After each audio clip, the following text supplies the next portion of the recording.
Yo, what up, Twitter users who are addicted to peripherals? This is going to be a quick overview of the Lethal Gaming Gear Neptune Pro.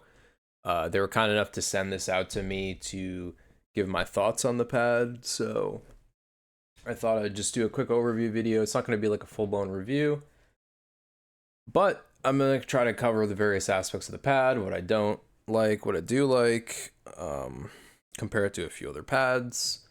And let's just get right into it. I'm going to start with the surface. I'm just kind of winging this, so, please forgive me for my lack of professionalism and production. I'm literally just webcam on, OBS recording. I don't have the greatest webcam in the world. I do have the shittiest armrests in the world.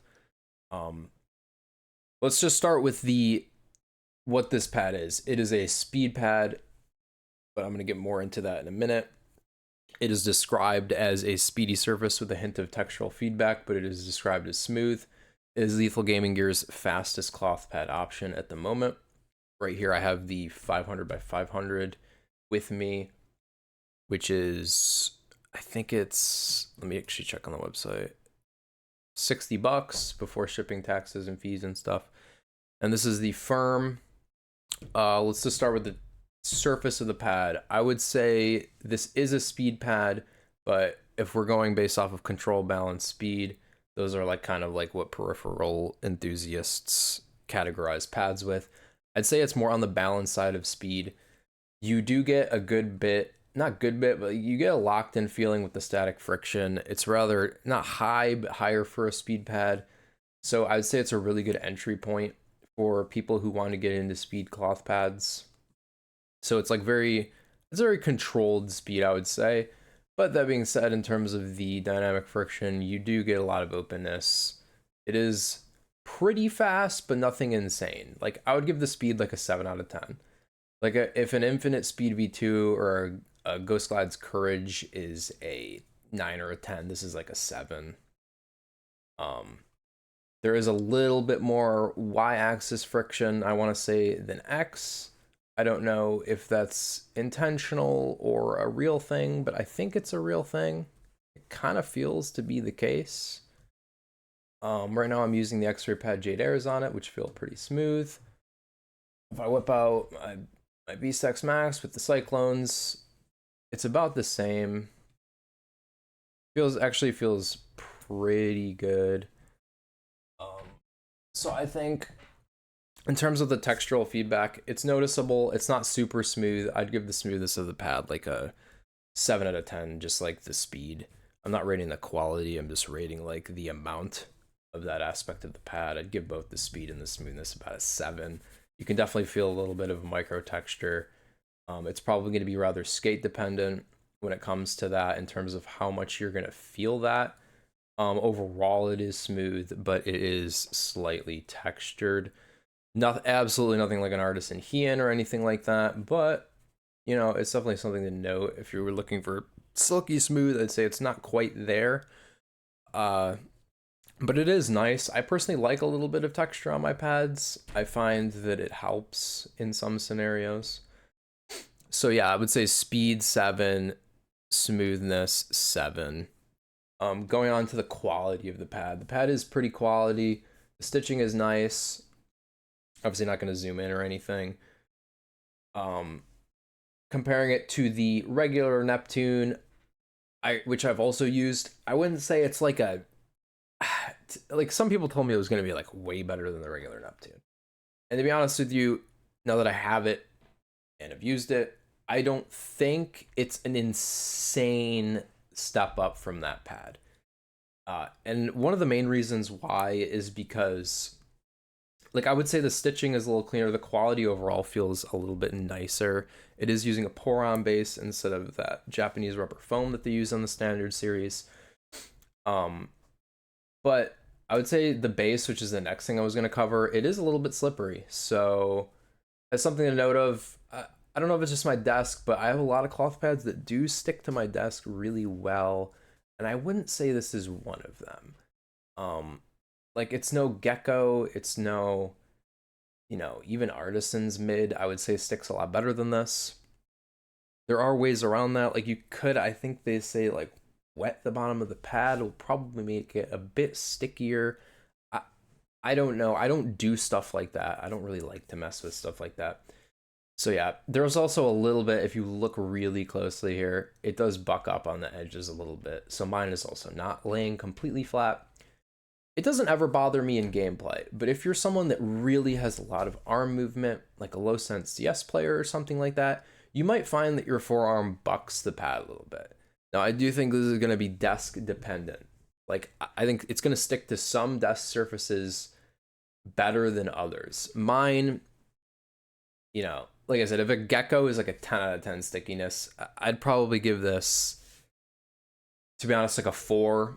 It gets the job done, kinda, but it's not quite there. I do wish it was a little bit stickier. The rebound is pretty nice. The firm it's firm. It's not like free fall house pad firm, but it's up there.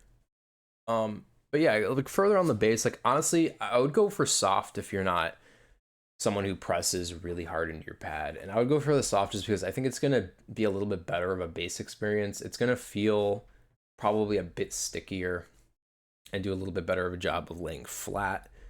So you might not run into those issues if you get a soft, but like I said, it could be a little bit desk dependent.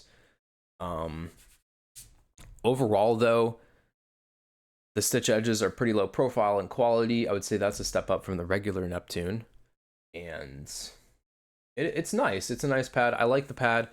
Overall, I'd give the pad like in terms of how much I like it, since I've already kind of gone over what I do like and what I don't like, I'd probably give it like an 8 out of 10, 8.5 out of 10. Like it's definitely it's a nice speed cloth pad. I feel the control, but I still have the openness of like a true speed pad, but it's not quite like super speedy if that's what you're looking for.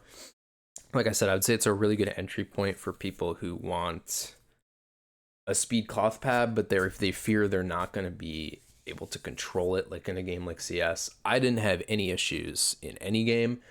I tried it in CS, Destiny 2, Fortnite.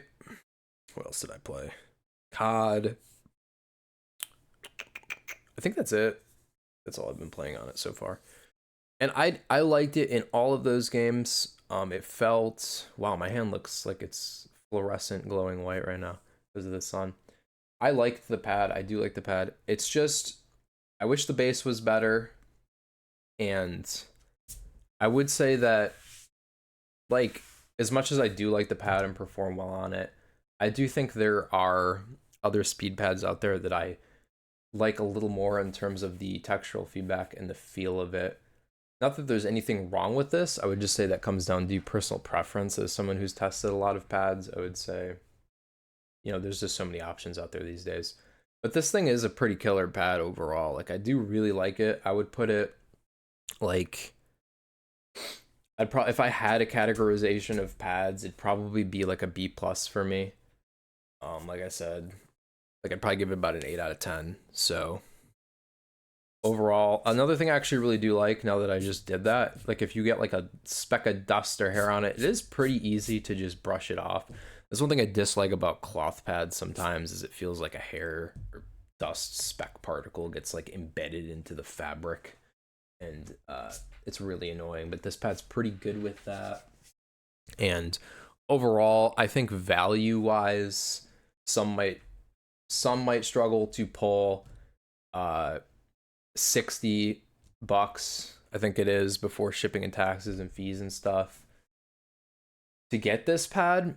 And there are so many cloth pad options in that price range and even lower. So I do encourage you to kind of do your research in terms of what do you really want? What are you really looking for when it comes down to the various aspects of the pad, like smoothness and speed and openness. So I hope you probably can hear a garbage truck in the background, but it kind of is what it is. We're kind of just winging this. So yeah, I hope that this kind of gave like a good breakdown of different aspects of the pad. I know it wasn't anything crazy. We weren't really like diving into it a lot, but I kind of rambled for 10 minutes, so I'm kind of happy with it. So that's really what we're at. I would say that performance for me is like an 8. I'd say quality for me, just due to the bass, is probably about a 7. We're talking out of 10. And that's really where I'm at with this. I'm going to dump some more time into it. I've had it for about a week. And I hope you guys enjoyed this, and this kind of gave you a little bit better perspective on the pad if it was something that you were interested in. And thank you for listening to me ramble for 10 minutes.